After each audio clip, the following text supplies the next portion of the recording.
बिस्मिल्लाहिर्रहमानिर्रहीम अस्सलाम वालेकुम। मैं अदनान बेग आपके साथ एक नई वीडियो में हाजिर हूँ। आज जो हमारा टॉपिक है वो है force change and momentum. Force की वजह से या फोर्स मोमेंटम में चेंज कैसे करता है।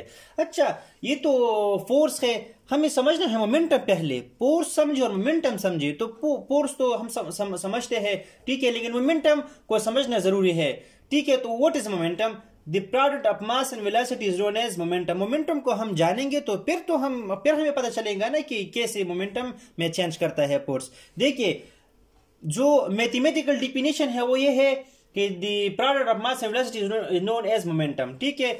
और मोमेंटम हम किस चीज से डिनोट करते हैं? P से डिनोट करते हैं। जब हमारे पास मास और वेलोसिटी का मल्टीप्लीकेशन यानी डॉट प्रोडक्ट जो है हमारे पास क्या हो, प्रोडक्ट इसका हो जाए, यानी मास का और वेलोसिटी का, उसे हम कहेंगे मोमेंटम। अच्छा, ये तो हमारे पास हुई मैथमेटिकल डिफिनेशन। अब हमारे पास है थ्योरेटिकल डिफिनेशन, ठीक है ना।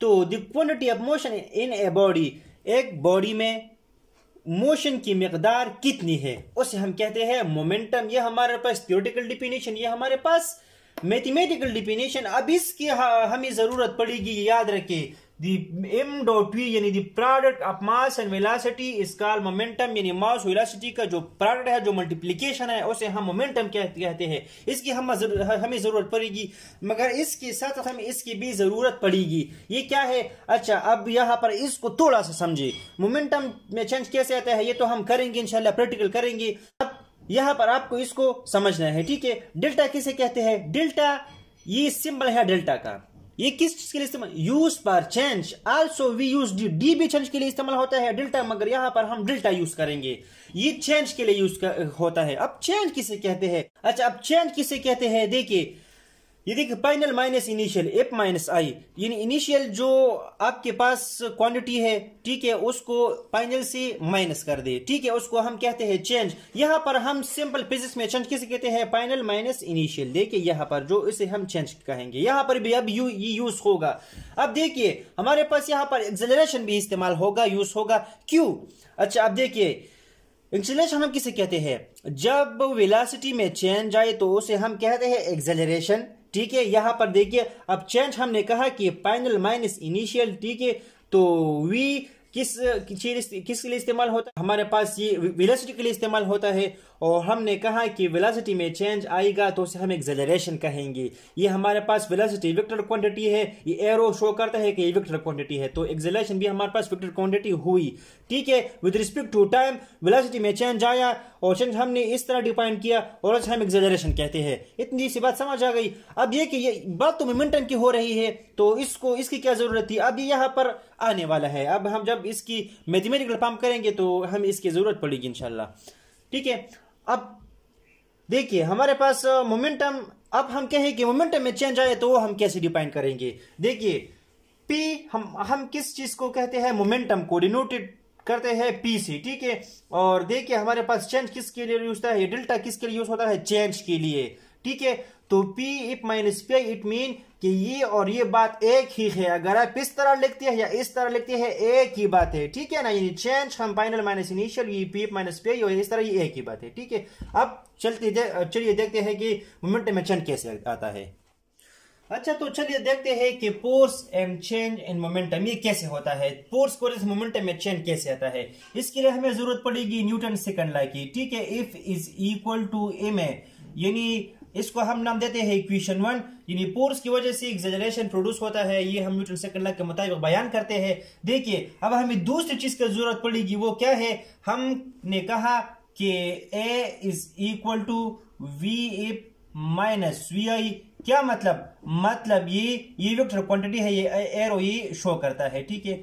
अब इसका क्या मतलब? यानी वेलोसिटी में चेंज आया विथ रिस्पेक्ट टू टाइम, तो हम इसको क्या कहेंगे? एक्सेलरेशन कहेंगे। कि वेलोसिटी में चेंज आया with respect to time change आया तो हम एक्सेलरेशन कहते हैं। इसको हमने नाम दिया इक्वेशन 2, ठीक है। अब कंबाइनिंग इक्वेशन 1 इक्वेशन 2, ठीक है, यानी हम क्या करेंगे कि इक्वेशन 1 और इक्वेशन 2 को कंबाइन करेंगे, ठीक है। ये मैं राइटिंग जल्दी लिख रहा हूं, आपको फिर समझना है, ठीक है। इक्वेशन 1, ठीक है, एंड 2, ठीक है। अब आपको एफ अपनी जगह पर, देखिए एफ अपनी जगह पर एम लिख के ए, अब देखिए ए किस चीज के बराबर है, इसके, देखिए we F minus we delta T, इसको आप किस तरह लिख सकते हैं, इस तरह भी लिख सकते हैं, ठीक है। ये भी हम आपके पास वेक्टर क्वांटिटी है, ठीक है। क्या करना है, V F minus V I with respect to time. क्या मतलब ये कि आपके पास ये एक्सेलरेशन वो वेलोसिटी में चेंज है तो उसने एक्सेलरेशन प्रोड्यूस किया, ठीक है। अब यहाँ पर आपके पास न्यूटन सेकंड लॉ है, ठीक है, उसका जो मैथमेटिकल टर्म है वो है। अब आपको समझना है कि चेंज किस तरह आता है, तो इसके लिए इसकी जरूरत हमें पड़ी, इसलिए हमने ये लिखा यहाँ पर। अब देखिए, अब ये एम एस के साथ भी है, ठीक है, और ये एम एस के साथ भी है, तो इसको दोनों के साथ लिख के, ठीक है, तो क्या आएगा आपके पास, ये देखिए F is equal to M dot V F, ये मल्टीप्लीकेशन में है ना, एम डॉट वी आई, ठीक है, विथ रिस्पेक्ट टू टाइम, ठीक है, ये वेक्टर क्वांटिटी है आपके पास, ठीक है। अच्छा, अब जो मैंने कहा था कि मैथमेटिकल डेफिनेशन मैंने की थी कि the product of mass and velocity is called momentum, यानी मोमेंटम कैसे कहते हैं, मास वेलोसिटी का जो मल्टीप्लिकेशन है, जो प्रोडक्ट है, ठीक है ना। अब देखिए यहाँ पर आपके पास आया, तो अगर हम इस तरह लिख के देखिए F is equal to M dot V, अगर एम इस तरह लिख के और अगर ये सिर्फ पी लिख के तो एक ही बात है, ठीक है ना। हम इस तरह हम क्या लिख सकते हैं, एफ इज इक्वल टू, इसकी जगह क्या लिखी, पी लिखी, फी एफ, ठीक है, माइनस फी आई, फाइनल और इनिशियल एफ और आई अपनी जगह पर, एम डॉट वी की जगह आपने क्या लिखा, पी, यानी एम डॉट वी का मतलब ये कि ये मोमेंटम है, ठीक है, विथ रिस्पेक्ट टू टाइम। अब आप ये भी समझते हैं कि हम चेंज को किस तरह लिख सकते हैं। मैंने आपसे कहा था कि F is equal to del P का मतलब क्या है, with respect to time, del P का मतलब यह है कि ये मोमेंटम में चेंज आया, तो अगर हम इस तरह लिख या इस तरह लिखी तो ये एक ही बात है, ठीक है। पैरेलल माइनस इनिशियल या डेल्टा पी अगर आप लिख के तो ये एक ही बात है, यहां पर मैंने लिखी थी, देखिए।